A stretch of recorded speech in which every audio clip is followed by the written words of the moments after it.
Bonjour. Alors, depuis une semaine, je me demande quelle pourrait être ma contribution dans le contexte actuel. Alors, je me suis dit, ah oui, je vais offrir des cours de yoga.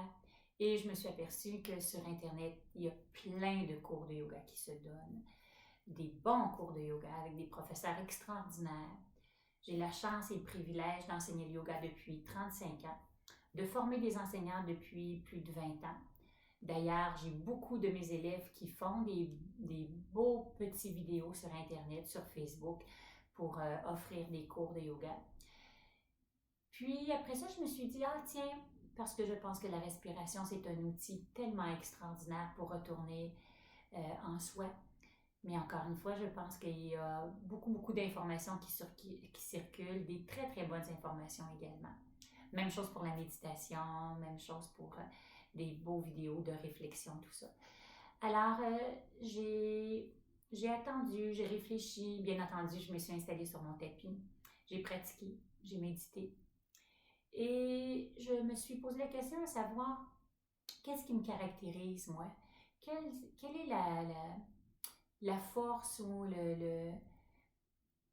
la facilité que j'ai de pouvoir communiquer quelque chose? Et ce qui m'habite depuis plus de 35 ans, c'est la philosophie du yoga, la philosophie de Patanjali.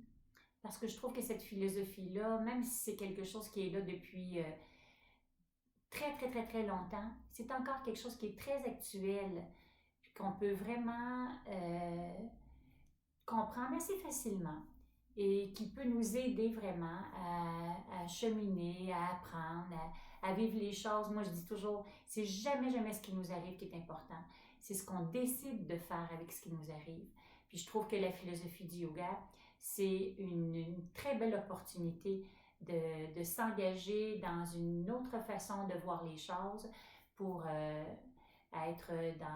avoir un peu plus de joie et un peu plus de bonheur, peu importe ce qui se passe à l'extérieur de nous. Alors, je commence. Je voudrais vous faire des petites vidéos, des petits bouts, pas très longs. Ceux qui me connaissent savent que les choses très longues, c'est pas mon genre. T'sais.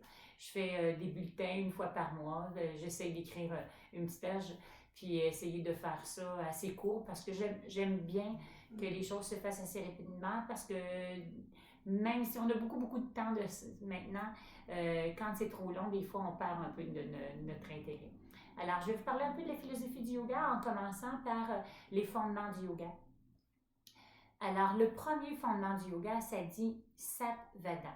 Je vous lis le petit texte, puis après, je vous explique un peu qu'est-ce que ça veut dire Satvada dans notre vie de tous les jours.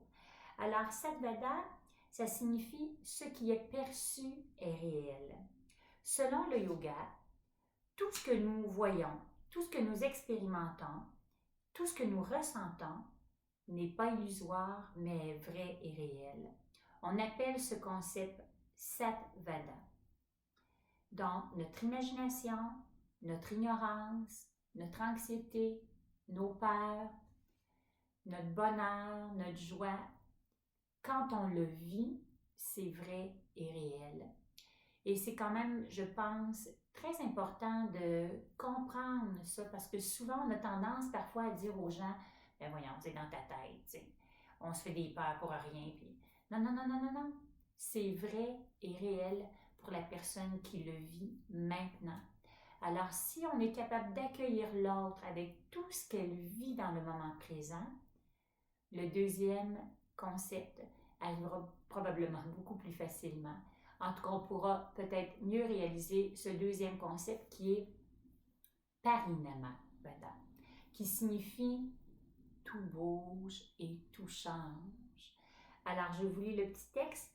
Parinamavada, toutefois, tous ces éléments qu'on croit qui vont toujours demeurer sont dans un état de changement constant.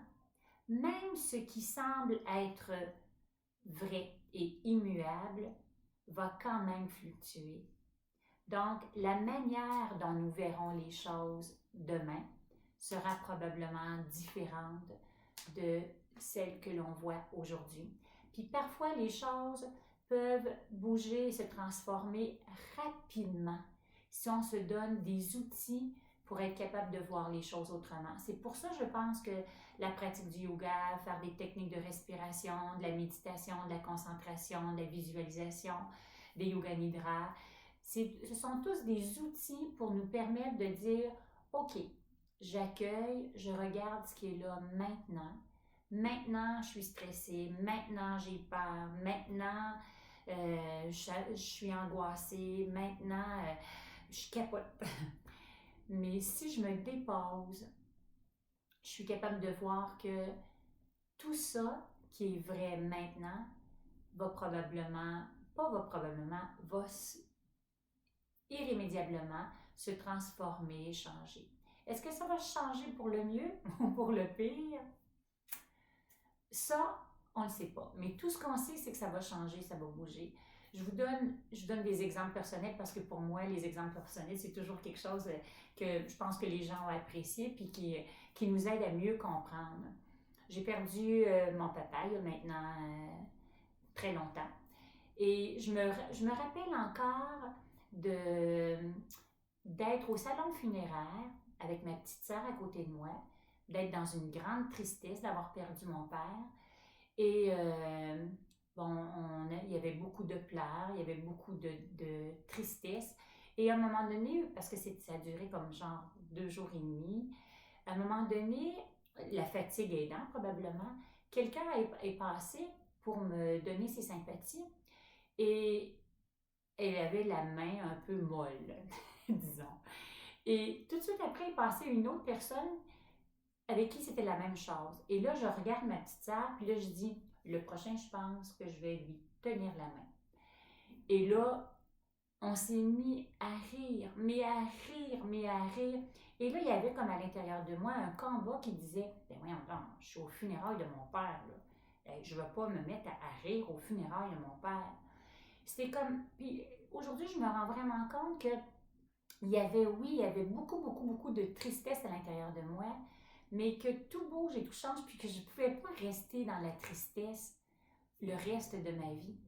Il y avait autre chose qui venait s'installer. Il y avait comme la fatigue, oui, mais il y avait aussi de l'humour, puis il y avait aussi comme des situations qui m'amenaient à vivre un autre genre d'émotion. Fait que, puis, je pense vraiment que dans notre vie, il faut toujours se rappeler de ça. C'est qu'il n'y a rien qui est immuable. Puis quand on est dans une belle et une bonne période de notre vie, en espérant que ça dure longtemps, longtemps, longtemps, on doit toujours se rappeler que tout bouge et tout change.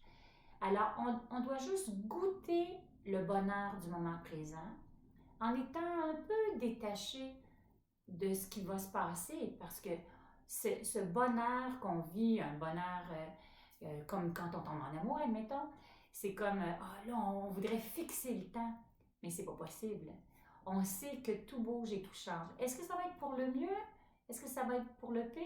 Est-ce que ça va être autre chose? C'est sûr que ça va être autre chose. Et c'est à nous de garder les moments heureux. Moi, j'appelle ça me nourrir ma petite boîte à caresses. Puis me nourrir quand les moments seront moins agréables. Parce qu'il y aura des moments qui seront plus difficiles à passer.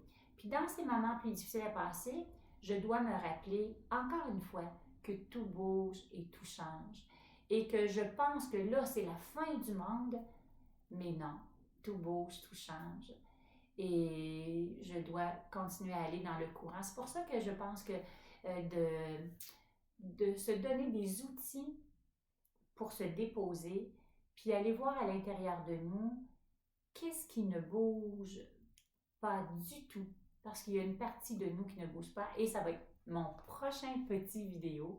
Alors j'espère que je pourrai vous accompagner dans un prochain petit vidéo sur il y a quelque chose à l'intérieur de nous qui ne bougera jamais.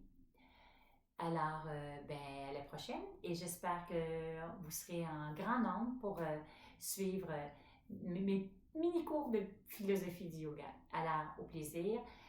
Je sais qu'on ne peut pas se voir de personne à personne, mais on peut quand même, avec cette belle technologie qui nous est donnée, pouvoir continuer à être en relation parce que la relation, à mon avis, c'est le plus merveilleux cadeau de notre vie. Alors, la relation peut se faire de différentes façons. Je pensais jamais qu'un jour, j'enseignerais un peu de philosophie à travers un écran. Tout bouge et tout change. Merci. Bonne journée.